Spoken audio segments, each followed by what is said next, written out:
Oi, caminhantes! Tudo bem com vocês? Hoje eu vim trazer mais um vídeo aqui da série de vídeos que eu tô fazendo pro canal sobre mitologia grega, sobre os deuses do Olimpo, toda essa questão de símbolo, da mitologia que às vezes pode passar um pouco despercebido pela gente. Para quem já gosta desse tipo de conteúdo, dá uma conferida na playlist que tem aqui no canal falando sobre esses assuntos todos. Nesse vídeo de hoje, a gente vai falar um pouco mais sobre o deus Hefesto. Hefesto, ou Vulcano aí, algumas pessoas conhecem ele assim. Ele é o deus da forja, um deus aí ferreiro que vem fazendo armas e utensílios para várias figuras aí da mitologia, tanto deuses quanto heróis. E é bem interessante a história dele, eu já cheguei a falar dele um pouquinho lá no vídeo de Afrodite. O deus Hefesto, ele é o único deus do Olimpo que ele é considerado feio. A gente sabe que lá na Grécia eles têm um padrão estético e o deus Hefesto ele é o único que vai fugir desse padrão. E é muito interessante porque a gente vai ter essa figura ali no Olimpo, vamos dizer assim, de uma coisa que não é muito trabalhada. Essa parte muito raiz, mais telúrica aí da natureza. E que esse ser também faz parte do Olimpo, independente aí das suas aparências e das suas feições. E como que Hefestos nasceu? Como que ele surgiu? Bom, tem várias teorias aí sobre isso, tem várias versões diferentes que são propagadas, e a versão mais difundida sobre essa ideia é que ele é filho de Hera com Zeus. A Hera, ela vai ficar super feliz ali, porque a esse ponto da mitologia, Zeus já teve filho com várias outras mulheres e ele não tinha tido um filho com Hera ainda. Então ela super coloca aquela expectativa em cima de Hefesto, de que o filho dela vai ser o mais belo, o mais perfeito. Cria-se toda essa expectativa. E quando ele nasce, a Hera chega se assusta com ele ali, porque ele tem pelos, e você vai ver aí as piores descrições sobre ele. Você chega a ver essas descrições e pensa, nossa, esse bichinho aí é um monstrinho mesmo, né? E aí a Hera, ela vai recusar o seu filho e ela vai jogar ele lá do Olimpo. E é dito aí que ele cai por 9 dias e 9 noites, porque o Olimpo é bem alto, né? E aí vem falando aí também que quando ele cai no oceano, depois dele ter ficado esse tempo caindo do Olimpo, quando ele bate no oceano, ele quebra a sua perna. Então, desde criança, desde bebê aí, ele já vai ficar com essa dificuldade, por isso que ele é manco.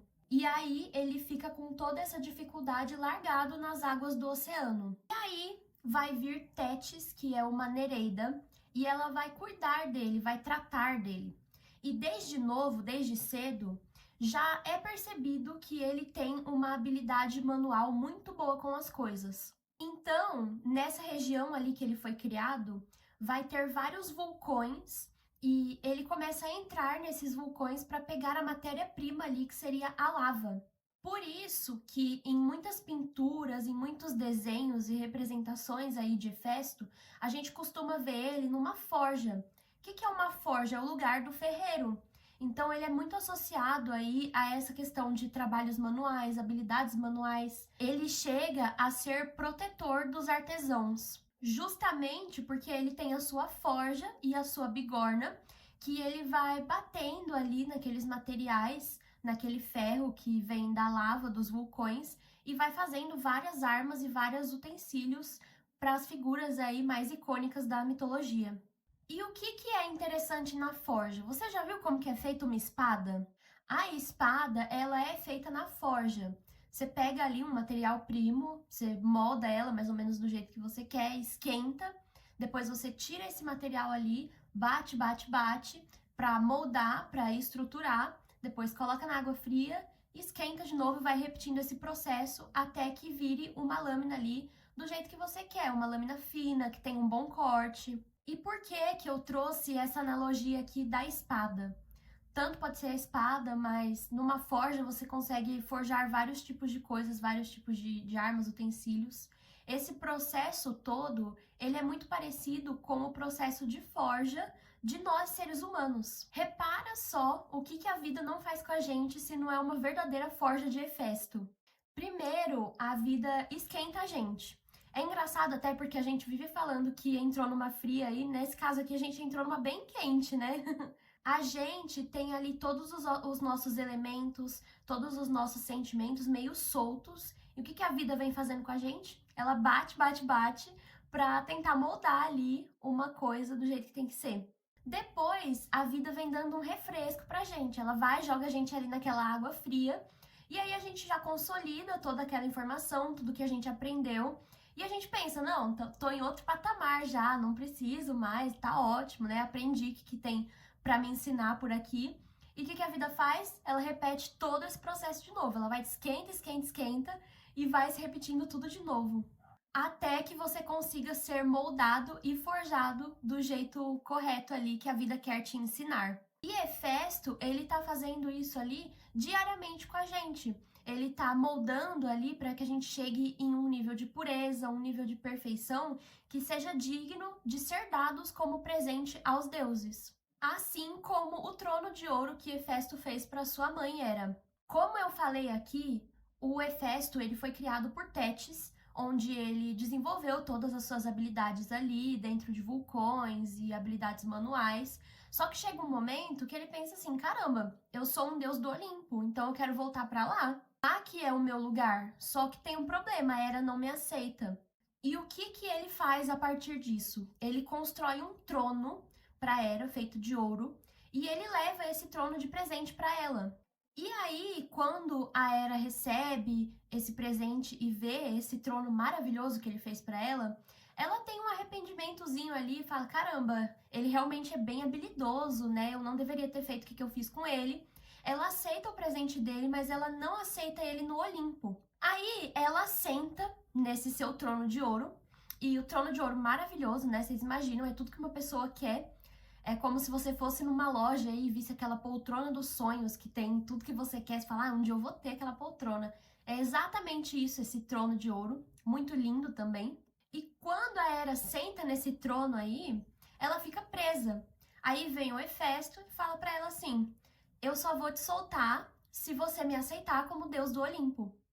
E de início, a Hera, ela recusa, ela tenta ali se soltar de todas as formas possíveis, mas ela vê que ela não consegue, então ela dá o braço a torcer ali para ele. E ela termina aceitando Hefesto no Olimpo.